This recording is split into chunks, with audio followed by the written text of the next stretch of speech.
Hello everyone, welcome to my channel once again. Germain Muhirwa here. May the peace of God be upon you, abundant blessings.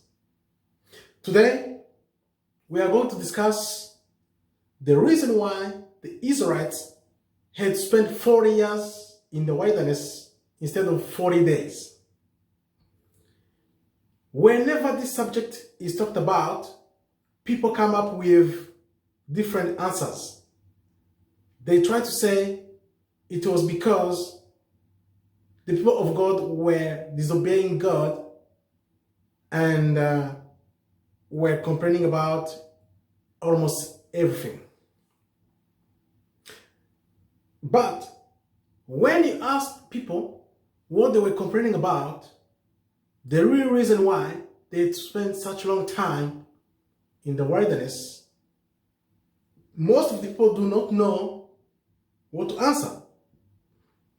This is why we are going to see the power of reading the Bible for yourself. I was revealed this by the Spirit of God when I was reading the Bible for myself.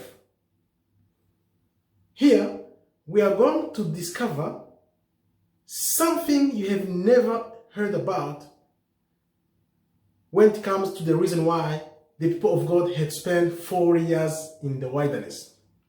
Remember, they were in Egypt and they had to go to the promised land here. So this means that they could have gone from Egypt to the promised land, Canaan, just like this. Just like this. But it was not the case. Why was that then? They had instead to take this route all the way down, wandering around to the wilderness and then to the promised land. Why was the case? We are going to see the reason why from two passages, from Moses and Joshua. The promise God has given to Moses and what God continued to tell Joshua after he took over, of course, when Moses had died. Let's read what God had promised Moses from the book of Exodus. We read from Exodus chapter 23, verse 31, as following. And I will set you border from the Red Sea to the Sea of the Philistines, and from the wilderness to the Euphrates.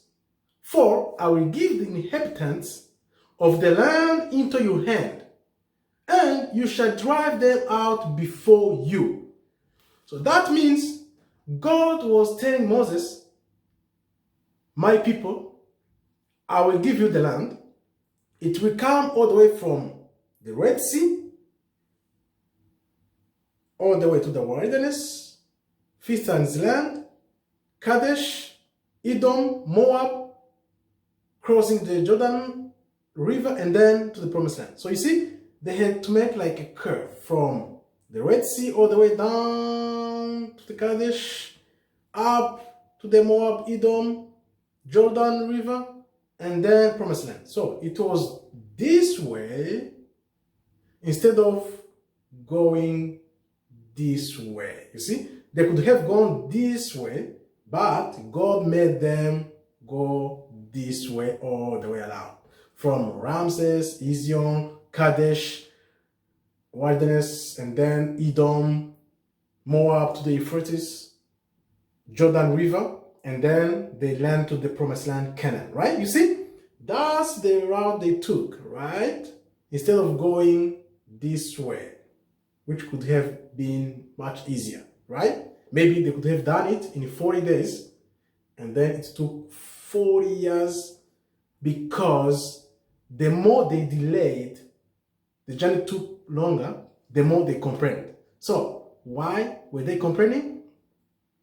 Food, water, which makes most people say that's why it took so long. No, let's see why it took so long, and we are going to prove this from the book of Joshua.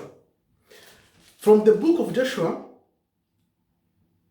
chapter 1, verse 3, it reads as following. This is God telling Joshua, I will give you every place where you set your foot, as I promised to Moses.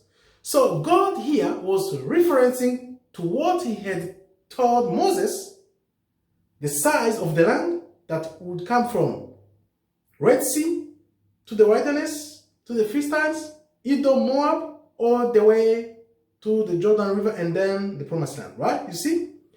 That was the size of the land. And here, God is telling Joshua that wherever they would set their foot, this would be the size of the Promised Land. Mind-blowing.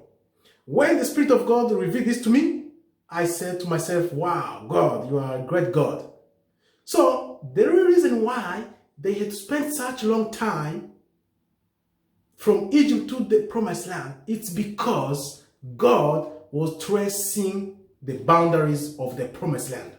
Wow, wow, wow, wow. So that means they went all the way from the Red Sea, Ezion, Kadesh Barnea, Moab, Edom, to the Jordan River, and then to the Promised Land. So all places they went, in total were 50. I count them. And each place where they went, they experienced some hardships. They were complaining. So the complaint do not mean that it's the reason why they stayed there for a long time.